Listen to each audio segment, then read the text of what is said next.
에베소서 5장 18절 말씀 한 절이니까요. 우리 다 같이 합독하도록 하겠습니다. 준비 시작. 술 취하지 말라. 이는 방탕한 것이니 오직 성령으로 충만함을 받으라. 아멘. 네, 오늘 성령 충만은 체험이다라는 제목으로 여러분과 함께 말씀 나누기를 원합니다. 네, 여러분 오랜만에 얼굴 뵙는 것 같네요. 그동안 예배가 이제 없어서 또 아쉬웠었는데 이렇게 또 오랜만에 예배여서 그런지 많은 분들이 또 예배 자리에 참여하신 것 같아서 참 반갑습니다. 옆 사람 한번 얼굴 보면서 이렇게 얼마나 살 많이 쪘나 이렇게 한번 체크해 보세요. 어때 보여요? 네, 다들 이제 좋은 일 많이 있으셨죠? 어떤 프로그램에서 얘기하는 걸 보니까 추석이나 이런 명절 이후에 가정의 불화가 많아진다고 하는데 우리 큰나무교회는 안 그렇죠? 네, 우리 큰나무교회는 명절 지나고 나면은 더 좋은 일들만 생기셨으면 좋겠습니다. 저도 이제 지금 추석 명절을 보내면서 저는 아직까지도 명절 같은 기간을 보내고 있습니다. 아마 내일까지 그럴 것 같아요. 왜 그럴까요? 저희 아내랑 우리 유민이, 유준이가 친정을 갔습니다. 네, 그래서 화요일부터 가서 떠나서 수, 목, 금 이렇게 아주 행복한 3일을 보내고 있습니다. 육아 탈출했습니다. 육아 탈출. 그래서 저도 오랜만에 대전에 있는 우리 친구들도 좀 만나고 우리 정택현 전도사님이랑 임바울 간사님이 저희 대학교 동기거든요. 그래서 같이 대전에 내려가서 우리 친하게 지냈던 우리 형과 또 동생들 같이 만나고 이렇게 복된 시간을 가지고 왔습니다. 계속 연이었으면 좋겠죠. 그렇죠. 예, 저도 그런데요. 설교도 이제 안 하고 오늘 또 설교가 있어가지고 또 오늘 아침부터 이제 또 준비하느라고 제대로 모셨네. 아유. 자, 그런데 여러분 연휴가 있으면은 참 좋기도 한데요. 또 계속 쉬다 보면요 몸이 뻐근하고요. 또 이렇게 안 좋은 것도 있습니다. 그것은 뭐냐면은 계속 쉬면 좋겠지만은 우리가 생산적으로 이렇게 준비해 오거나 우리의 몸을 일깨우거나 이렇게 발전시키는 것들이 같이 멈추고 휴식기에 들어간다는 거예요. 예를 들어서 공부를 쭉 하던 수험생이라면은 이번 추석에 아마 공부하는데 힘들었을지도 몰라요. 공부를 해오던 그런 패턴에서 연휴가 길어지니까 이거는 쉬어야 하나 안 쉬어야 하나, 또 계속 쉬자니 안 되겠고 또 안 쉬자니 나만 빼고 다 쉬는 것 같고 하면서 이제 불안한 마음으로 했을 것이고, 또 자기만의 이런 운동 습관을 갖고 있는 사람들은 이번 추석에 맛있는 음식을 많이 해주시니까 이번에만 먹어야지 했다가 자신의 이런 루틴들을 깨트리고 망가지는 경우도 없지 않아 있을 것입니다. 영적으로도 그렇죠. 영적으로도 이번에 쭉 예배도 새벽 예배도 없었고 또 공예배도 없다 보니까 긴 연휴를 쉬다 보면은 너무너무 좋지만은 한 가지 걱정이 되는 것은 무엇이냐면은 우리의 영적인 감각도 함께 이렇게 정체되고 쉬어버리면서 무뎌지게 되는 것. 그러면서 나태해지고 또 영적 행위를 놓치다 보니까 우리가 영적으로 놓으면은 어떻게 되죠? 바로 우리 안에 있는 이런 죄성들이 또 올라온단 말이죠. 그래서 우리 육신의 정욕들이 나를 또 정복하고 또 지배하게 되면서 우리의 영적인 열매들이 멈추게 되고, 또 영적으로 안 좋으면 어떻게 됩니까? 갈등이 또 생기고 문제가 터지잖아요. 또 나의 옛사람이 계속 또다시 또 튀어나와서 가정 안에서 또는 삶에서 여러 가지 문제를 일으키게 되기도 합니다. 그래서 이 영적인 자신의 충만함을 계속해서 유지하고 지키는 것이 참 중요합니다. 이렇게 영적인 충만함을 잘 지키다가도 우리가 인간인지라 이렇게 확 넘어지기도 합니다. 오늘 기도해 주었던 우리 성묵 학생도 수련회 마치고 와서 일주일 동안 아주 성령 충만하더라고요. 그래서 간증도 하고 막 예배 때 앞에서 나와서 얘기도 하고 그게 계속될 줄 알았어요. 근데 그 다음 주 되니까 바로 그냥 학교에 목사님 아파요. 저 학교 가기 싫어요. 뭐 갑자기 이러면서 이렇게 잘 나오던 것 같던 친구도 이렇게 갑자기 하얀 곡선을 그리면서 상태가 안 좋습니다, 목사님. 이런 보고가 막 들어오고 이렇게 왔다 갔다 하는 것을 보게 됩니다. 꼭 그 친구만 그렇다는 게 아니라 우리가 영적으로 이 텐션을 계속해서 잘 유지해 나가면 좋은데 좋을 때가 있고 나쁠 때가 있다는 것입니다. 문제는 우리가 영적으로 이렇게 왔다 갔다 할 수는 있지만은 안 좋을 때가 계속된다면은 거기에서 헤어나오지 못하게 된다면은 큰 문제가 생긴다는 것이죠. 예를 들면 사울 여러분 사울 왕 아시죠? 이스라엘의 초대왕 사울 어땠습니까? 그의 처음의 모습을 보면은 아주 성령에 충만해서 예언도 하고 막 이렇게 성령에 취해서 다녔던 것을 찾아볼 수 있어요. 그런데 그렇게 영적으로 충만했던 사울이 왕이 되면서 또 다윗이라는 사람고 그 힘을 사용하면서 하나님께 쓰임 받았죠. 그런데 그 안에 있었던 영적인 육체의 음란함과 정욕 때문에 넘어지게 되는 순간 그때부터 머리가 밀리고 두 눈이 뽑히면서 영적으로 좋지 못할 때에 다시 한번 딛고 일어서지 못하는 모습을 보게 됩니다. 엘리 제사장 어땠습니까? 엘리 제사장도 제사장으로 하나님 앞에 부름받아서 사사로 지냈지만 결국에는 나중에 가서 자녀들을 제대로 가르치지 못하고 혼내지도 못하는 영적으로 눈이 어둡고 비만해지는 그런 상태에 이르렀잖아요. 솔로몬 어떻습니까? 솔로몬도 하나님의 성전을 지으면서 그 지혜가 충만했지만 성령의 지배가 희미해지니까 많은 국가들을 인본주의적으로 이렇게 정약 결혼을 하면서 외국에 결혼한 아내들이 이스라엘에 들어올 때 우상들도 같이 가지고 오면서 그 강성하던 나라가 꺾이기 시작하잖아요. 그러니까 여러분 아셔야 될 게 내가 지금 성령 충만하다고 해서 다 된 것이 아니라 어떻게 해야 된다는 것입니까? 쭉 성령 충만함을 유지하는 그런 방향성을 가지고 가야 한다는 거예요. 그러니까 성경은 계속해서 우리 가운데 이런 메시지로 우리로 하여금 경고하고 있습니다. 한번 놀라운 일을 경험하고 한번 나를 통해서 하나님의 역사가 일어났다고 해서 그것으로 모든 것이 다 끝난 것이 아니고 그것으로 내가 다 이루었다가 아니라 하나님의 역사는 그렇게 지속되어져야만 한다는 것입니다. 그래서 저 역시도 하나님 앞에서 기뻐하고 성령으로 충만할 때가 있는가 하면은 또 떨어질 때가 있어요. 또 떨어진다면은 올라갈 때가 또 있겠죠. 그런데 문제는 뭐냐?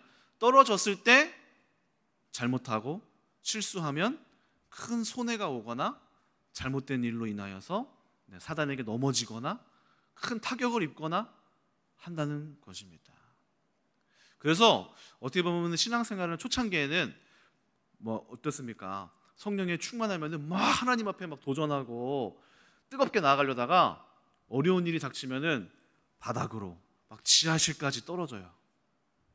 그러다가 또 다시 올라와요. 이 좋을 때와 나쁠 때가 너무 커요.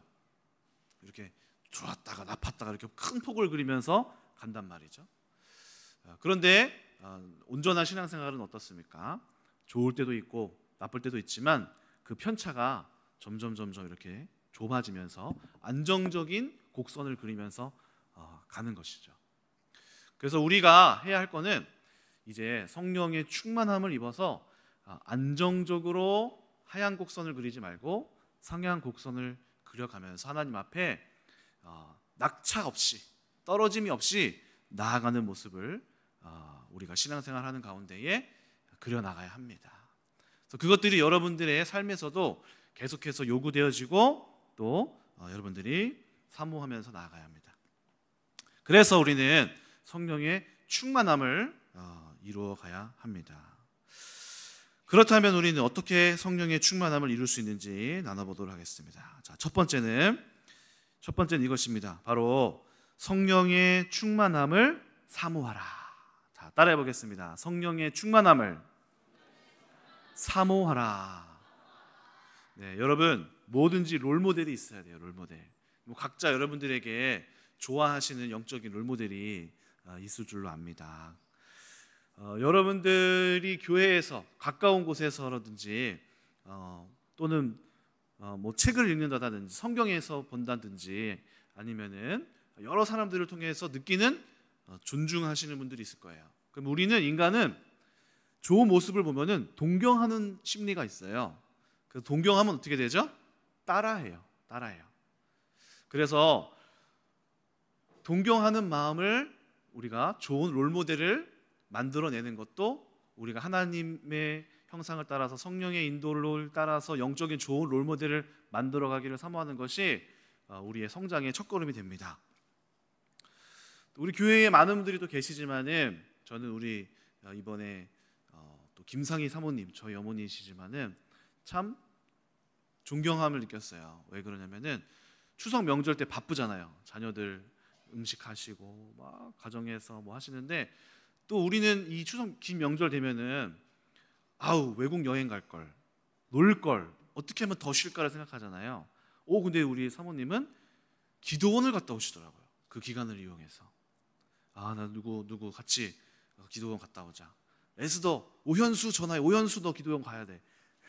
갔는지 안 갔는지 모르겠어요. 근데 어쨌든 그렇게 영적인 자리를 우리랑 또 다르게 사모하면서 이렇게 가는 모습이 저에게는 또 참 존경할 만하다. 저렇게 사모하시는구나. 또 제가 이제 교회에 몇 번 와서 이렇게 있었는데요. 저녁에 좀 있었는데 제가 이제 밤에 한 10시쯤 11시쯤 집에 가려고 이렇게 나오는데 기도 소리가 막 나는 거예요. 여기서 아마 목요일인가 금요일이었을 거예요. 오늘 금요일이구나. 목요일이었네요. 어제 저녁에 밤에 이렇게 뭐 좀 볼 게 있어서 보고 가는데 막 기도 소리가 막 교회 본당에서 울려 퍼지는 거예요. 그러니까 우리 성도님이 누가 오셔서 이 명절 기간 동안에 기도의 단을 이렇게 쌓고 계시더라고요. 그러니까 그런 모습 보니까 목회자인 나보다 더 나은 성도님이 이렇게 계시는구나 하면서 마음 가운데에 이런 도전과 또 동경함이 생겨나더라고요. 또 저에게는 또 좋은 분들이 또 계시는데 저는 또 최하진 박사님을 이제 학교 운영에 있어서 많이 떠올리게 됩니다. 저분은 어떻게 저 대안학교를 이렇게 이끌어 갔을까?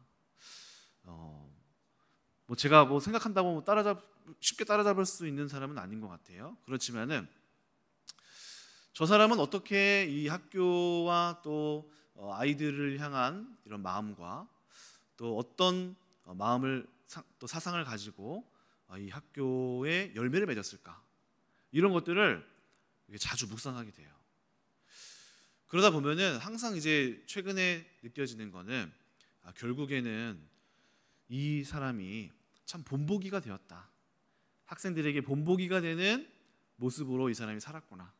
이런 생각을 하면서 저 사람이 어떻게 학교 운영을 했을까? 어떻게 이 교사들에게 이 세븐파워의 정신을 전수했고 학교에 이것을 입혔을까?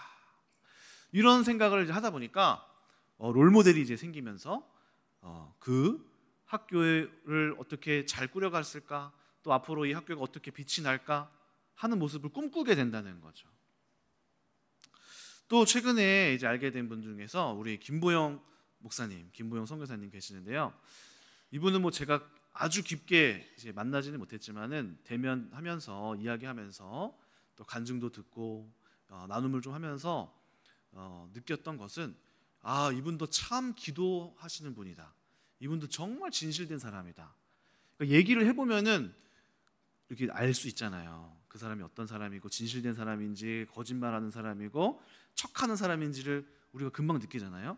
근데 얘기를 하다 보면은 이 사람도 정말 하나님 앞에 기도 열심히 하는 사람이구나 라는 사실을 대화하는 1시간 안에 금세 느낄 수 있었어요. 그러면서 이제 제 안에서 느껴지는 이 사람이 갖고 있는 좋은 영성은 하나님 앞에서의 열정이었어요. 열정. 이분이 캄보디아에서 선교를 하다가 지진이 나서 죽을 뻔했어요. 죽을 뻔한 위기를 이렇게 살아나게 됐거든요. 그 뒤로 인생이 바뀌었어요. 나에게 생겨난 두 번째 목숨을 하나님께서 주셨구나. 그게 아마 한 40대, 50대 그때부터 내가 하나님 나라를 위하여서 어떻게 섬길까? 어떻게 내가 나를 쓰임 받을 수 있을까? 이런 삶을 살아가기 시작했다는 거죠. 그러면서 보니까 지금도 계속해서 끊임없이 배우고 연구하고 그렇게 이제 하시더라고요. 열정. 그런 분들의 이제 모습을 보면서, 주변에 있는 사람들의 모습을 보면서 하나님 앞에 충만하고 또 어느 경지에 이른 사람들의 이렇게 모습을 바라보면서 생각하면서 나도 저런 모습을 갖췄으면 좋겠다. 저 사람이 영적으로 정말 충만함이 있으니까 저런 열매가 나오겠구나. 또 책을 읽다 보면 어떻습니까? 5만 번 기도 응답 받았던 조지 뮬러 목사님은 저 사람은 어떻게 된 거지? 저 사람과 나는 똑같은 사람 아닌가? 근데 왜 저 사람에게는 놀라운 역사가 있을까? 이런 궁금함과 또 이렇게 바라봄의 법칙 가지면서 저 사람은 어떻게 하나님 앞에 쓰임 받았을까 하는 이런 마음의 사모함이 있을 때 나아가게 된다는 거죠.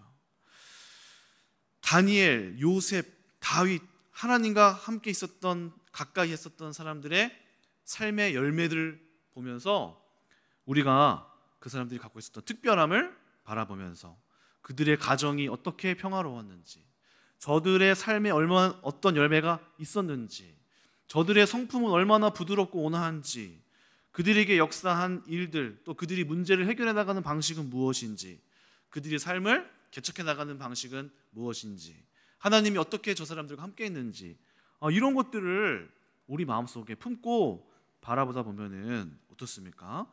우리 마음속에 성령에 충만해야 되는구나, 동일한 결론에 이르게 되는 거예요. 하나님의 사람들이 하나님의 나라를 만들어가고 하나님이 택한 사람들의 가정, 저들의 삶, 저들을 쓰시는 하나님의 모습들, 이런 거를 보면은 어떻습니까? 도전이 생기지 않나요? 저는 도전이 생기더라고요.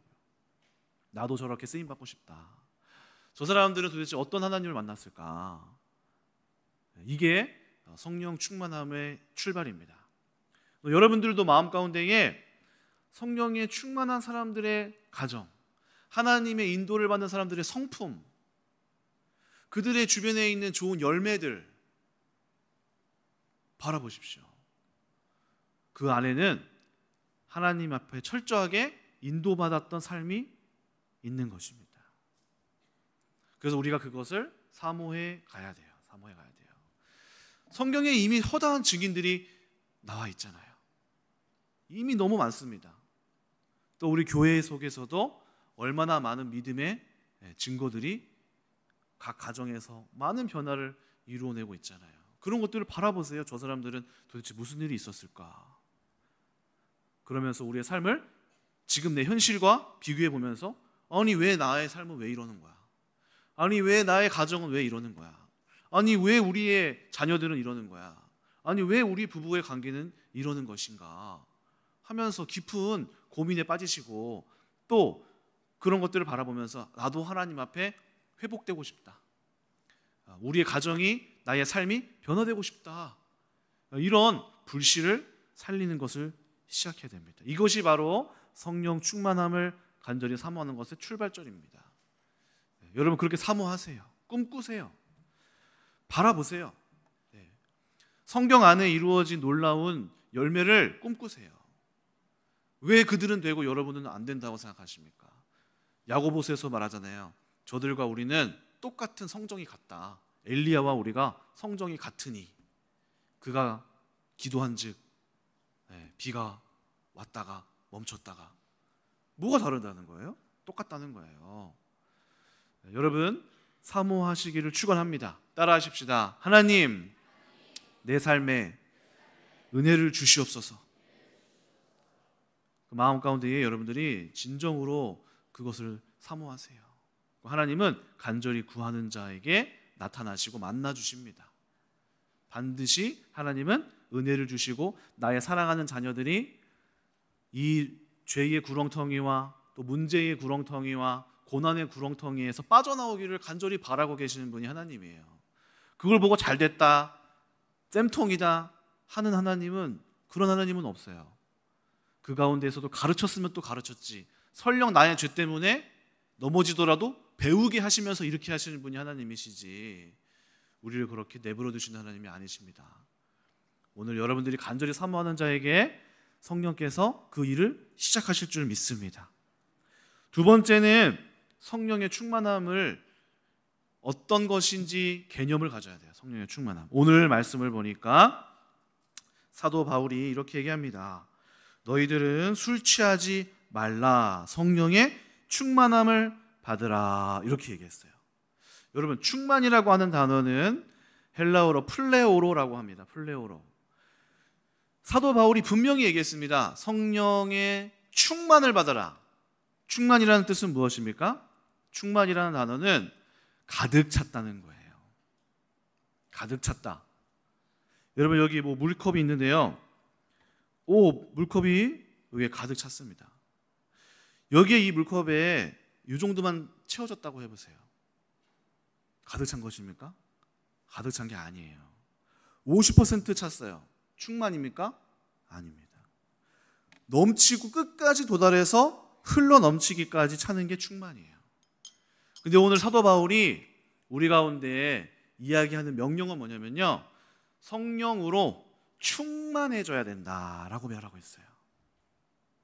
우리는 자꾸 성령 충만을 그냥 성령님 내 속에 오시옵소서, 하나님 내 안에 오시옵소서, 뭐 이 정도만 생각하는데, 수치로 따지면요 완전 맥시멈까지 이렇게 쭉 올라가서 가득 찬 거예요. 가득 찬 거.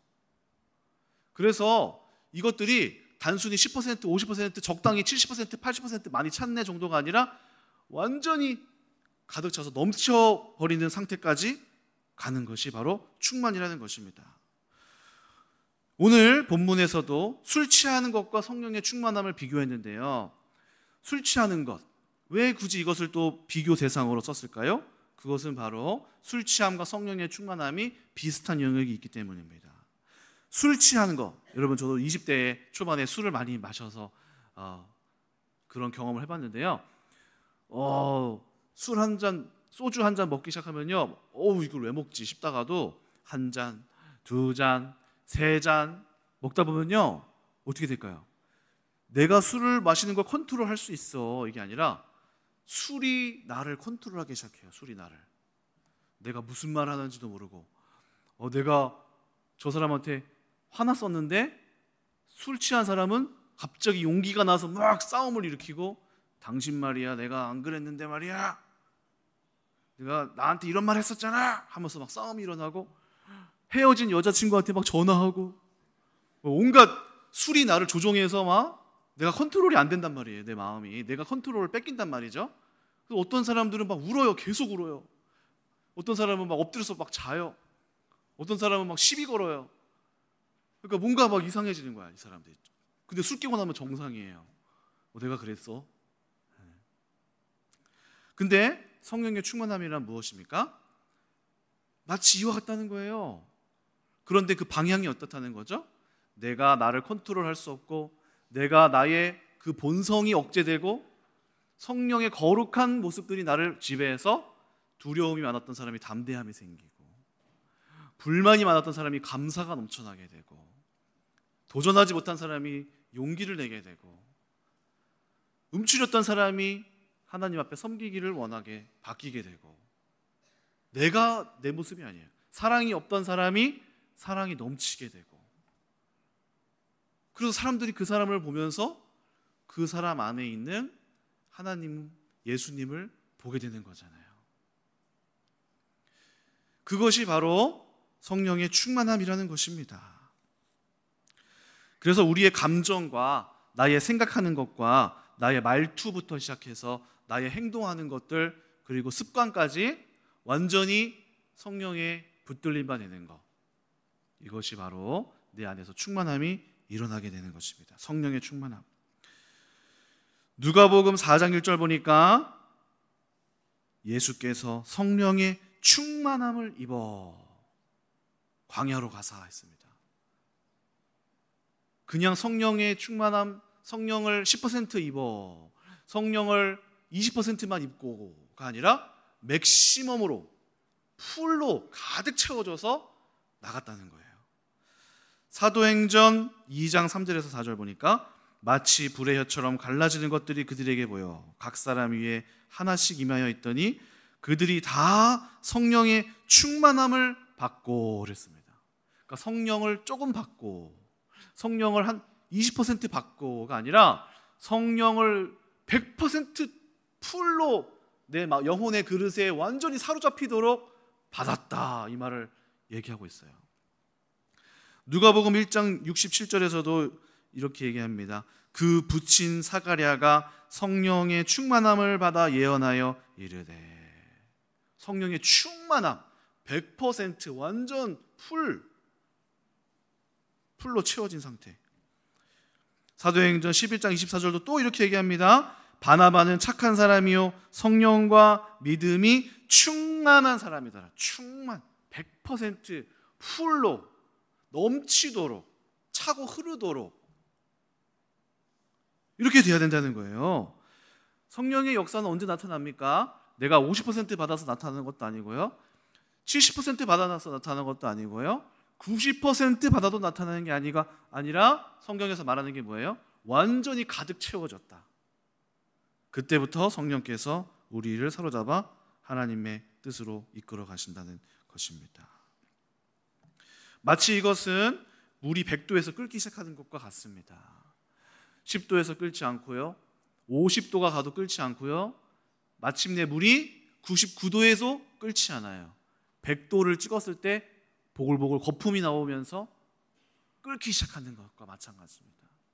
근데 우리가 많은 하나님의 사람들이 100%가 이르기 전에, 충만함을 이루기 전에 넘어지고 100% 성령의 충만함을 가다가 죄에 빠지고, 오늘 수련회에서 한번 탁 은혜를 받아서 70% 갔다가 세상으로 돌아가서 20%로 빠지고, 이러면서 성령의 충만함의 역사를 이루지 못하고, 나에게는 왜 성령의 충만함이 이루지 못하는가 하면서 중도 포기하고 부러워하기만 하는 사람들이 너무나 많다는 것입니다.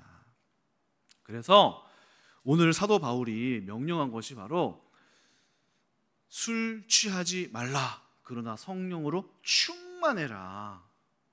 여러분, 성령이 항상 성경에서 성령과 함께 같이 쓰이게 되는 수치화된 단어가 바로 충만이라는 사실을 기억해야 됩니다.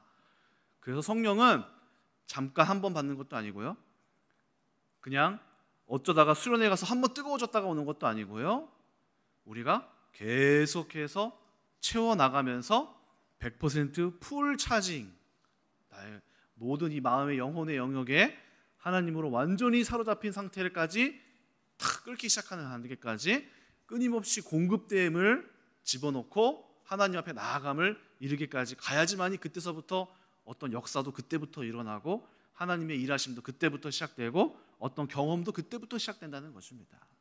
지금 우리가 하나님 앞에서 단절되어졌다는 느낌, 또는 삶 가운데 하나님이 내 삶을 과연 아시는가 하는 느낌을 받는 것은, 우리가 지금 하나님 앞에 풀을 차징되지 않고 한 70%, 50% 기름만 넣고 그냥 가다 보니까 계속 가다가 쓰고 한다는 거예요.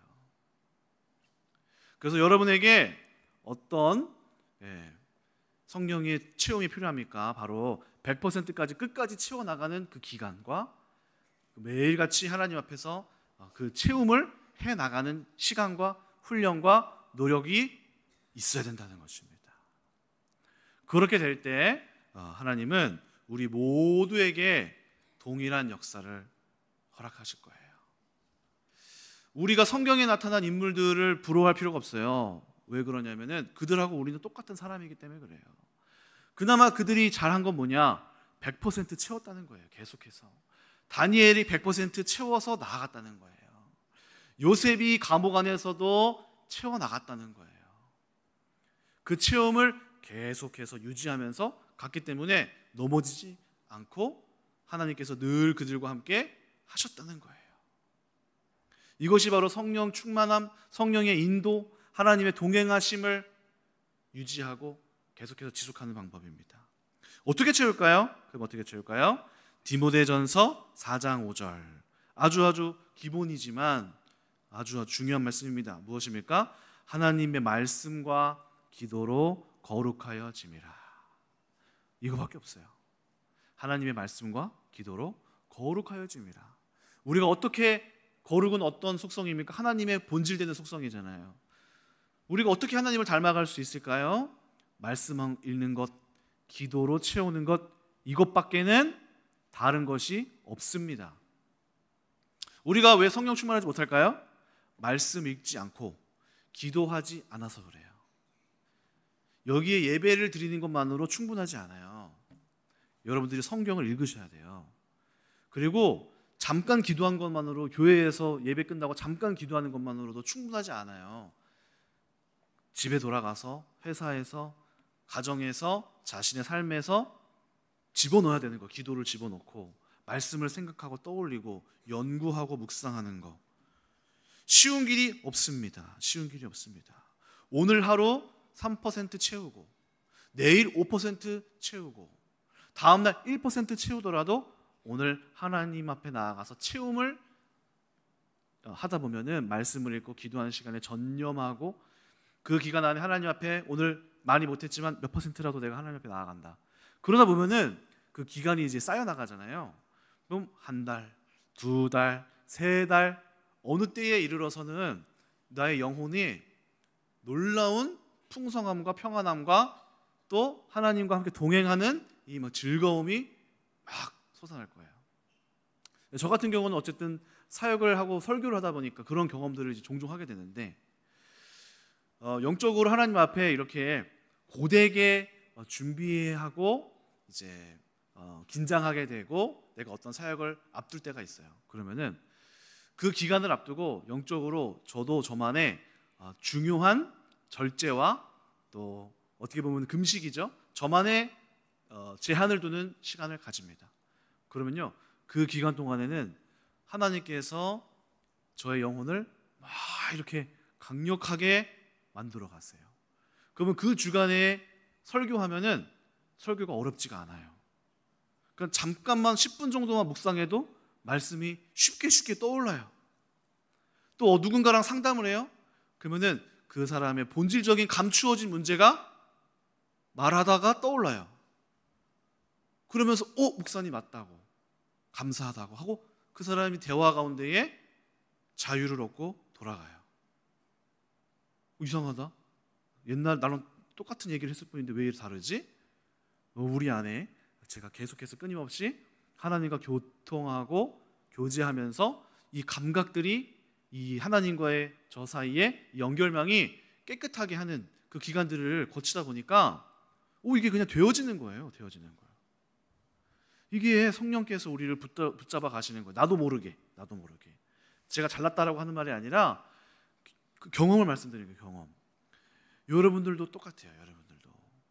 여러분들도 하나님의 말씀을 집중해서 보시고, 기도 가운데 여러분들의 몸을 이끌어서 가시고, 일상에서 하나님을 사모하시고 하나님과 연결된 것을 놓지 않으시고, 그러다 보면은요, 누구나 다 하나님의 음성이, 그렇게 기도해도 안 들렸던 하나님의 말씀하심이 내 가운데 조명하게 되고, 아무리 기도해도 안 열리던 문제들이 원인을 찾게 되고, 실마리가 풀어지고, 돕는 손길이 찾아지게 되고, 들려지게 되고, 인정하게 되고, 발견되게 되고, 매듭이 풀어지는 것처럼 놀라운 역사들이 막 시작되는 거예요.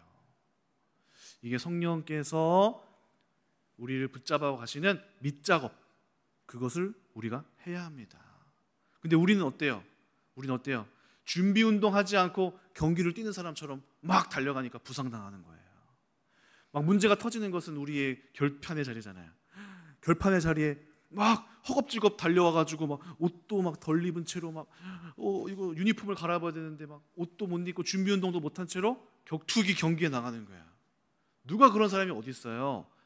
몇 개월 전부터 시합을 앞두고 몸을 만들고 체중을 감량하고 자신의 스킬들을 점검하면서 최선을 다하면서 메인 그 싸움의 현장에 나가잖아요. 근데 여러분, 우리의 삶이 매일 같은 싸움의 현장인데 준비하지 않고 겸비하지 않고 격투장에 나가는 것처럼 전쟁을 하니까 계속해서 얻어 터지고 부상당하고 나는 안 된다라고 생각하고 하나님은 나를 버렸다라고 생각하고 응답하시지 않는다라고 생각하는 것이죠. 이 모든 것이 하나님과 동행해야 되는 우리가 동행할 준비를 하지 않았기 때문입니다. 그러므로 우리는 충분한 스트레칭과 충분한 준비 운동을 통해서 결판할 그 때를, 싸움의 현장을 두고 영적으로 겸비해 나아가야 합니다. 그래서 계속해서 말씀을 읽고 채워나가야 돼요. 채워나가야 돼요. 여러분, 언제 무슨 일이 우리 가운데 터질지 모릅니다. 또 하나님이 어떤 기회를 우리 가운데 주실지 모르고요, 어떤 사건이 우리 가운데 문제로 터질지 몰라요.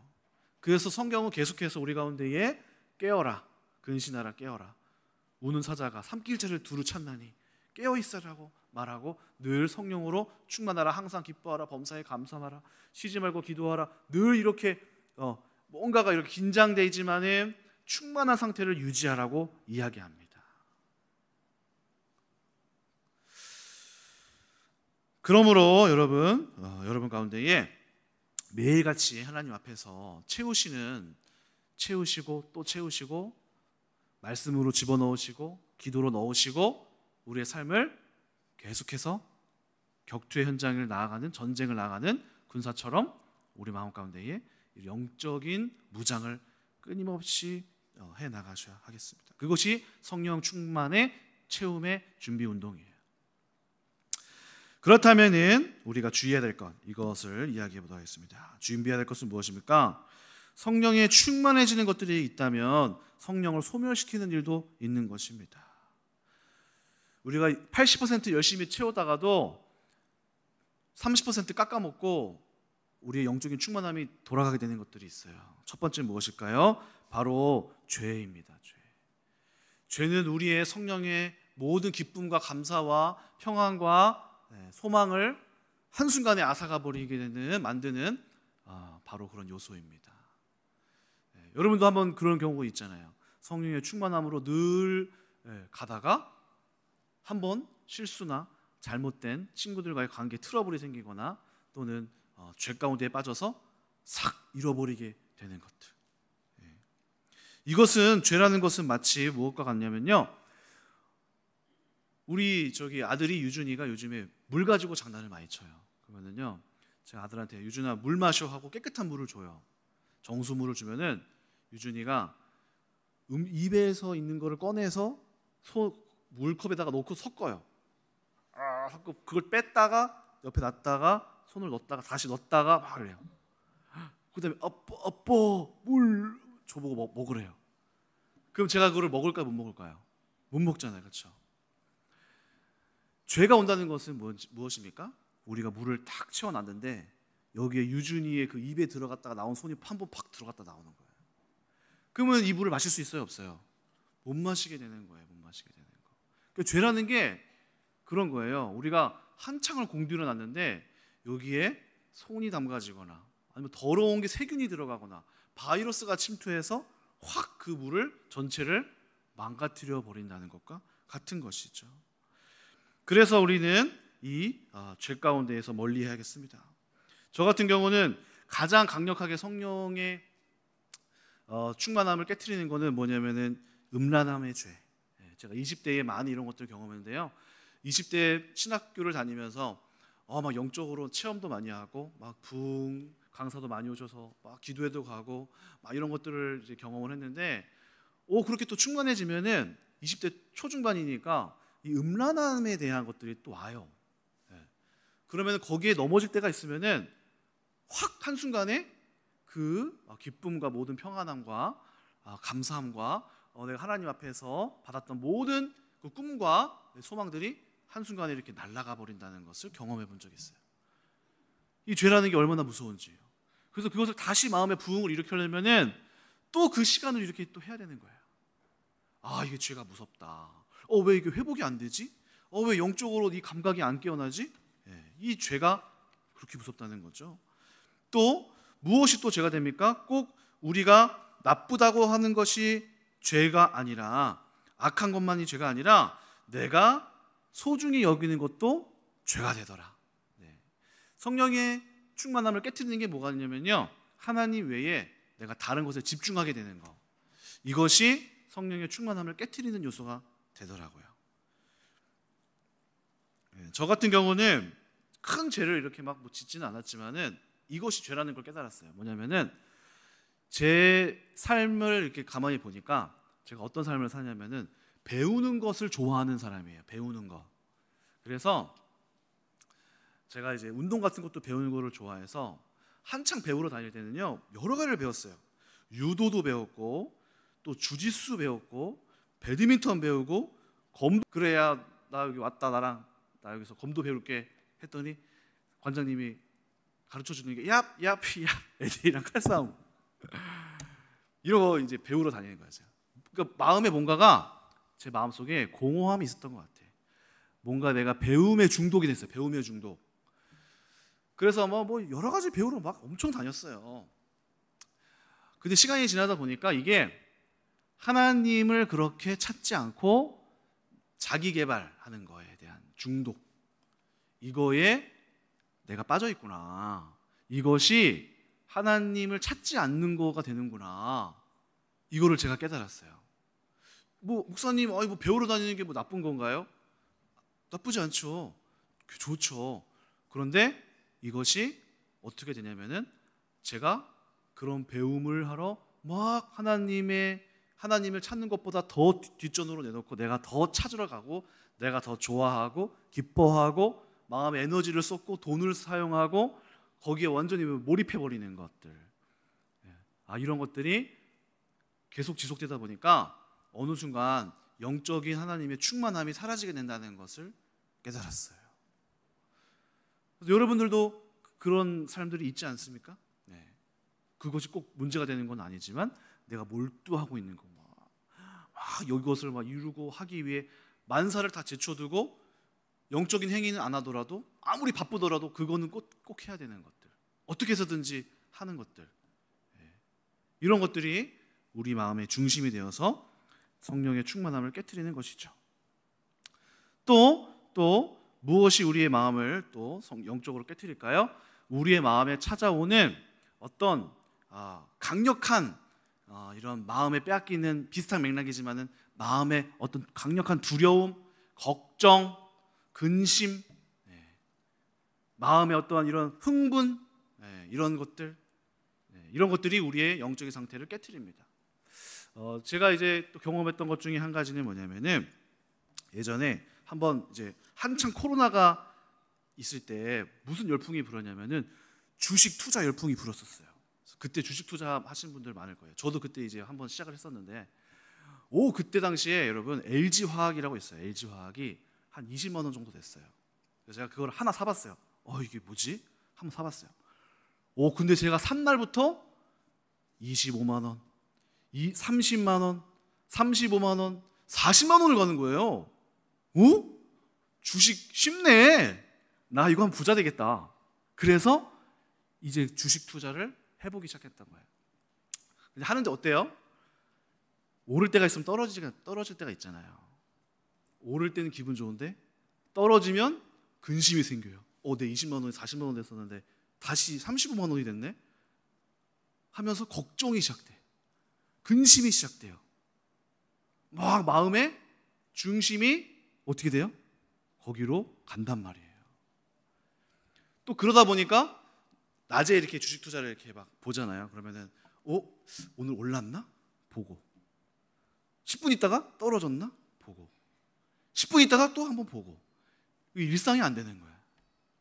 그러다가 또 이제 한 번은 한국 국장은 하면 안 된다. 미국을 가라. 여러분 미국 언제 여는지 아세요? 미국은 밤에 열려요. 날짜가 달라서. 그래서 그거를 한번 봤어요. 낮에는 한국 거 보고 밤에는 미국 거 보니까 밤을 샜어요.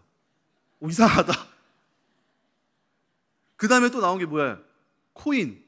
여러분 코인은 뭔지 아세요? 24시간이에요. 그러니까 낮에 한국 거 봤다가 코인 24시간 봤다가 밤에 이거 보면 어떻게 될까요? 이 패턴이 깨지게 되겠죠. 이 마음이 확 다 걸로 가버린다는 거예요. 아, 이렇게 하면 안 되는구나. 이렇게 이것은 완전히 사람이 망가지는 거예요. 망가지는 거. 그리고 그때 깨달았어요. 아, 이게 돈이 있는 곳에 진짜 마음이 있구나.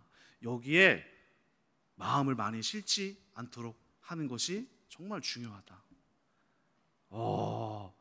그러다 보니까 그렇게 이제 그런 경험을 하다 보니까 이게 영적으로 하나님 앞에 문제가 되는 거구나. 이거를 저도 이제 깨달으면서 이것이 하나님 앞에 문제가 있다.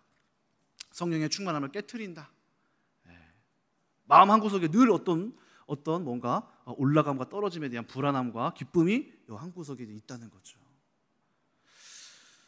또 무엇이 우리의 마음을 성령을 소멸시킵니까? 바로 갈등, 염려, 이런 것들이 우리 가운데 성령을 소멸시키시죠. 아내와의 갈등, 부모님과의 갈등, 친구와의 갈등, 갑자기 친구들이 나를 안 좋게 생각하는 상황, 부모님이 나에게 갑자기 압박을 주는 상황, 아내와 나 사이에 어떤 트러블이 생겨서 큰 어려움이 생기는 상황, 마음에 근심이 생기고 어려움이 생기고 막 자녀가 문제를 일으키고 이러면은 성령께서 우리에게 주시는 평안함과 기쁨이 갑자기 순간적으로 또 떠나가고 우울하게 되고 두려움이 찾아오게 돼요. 저도 이제 아내랑 갈등이 생겼을 때 굉장히 깊은 낭망에 빠졌었어요. 또 언제나 한 번은 또 이제 최근에는 이번에 제가 이사를 가게 됐는데, 이사를 가려면 보통 집을 팔고 그 나온 계약금으로 집을 사야 되잖아요. 그런데 저는 부동산 사장님이 반대로 해주셨어요.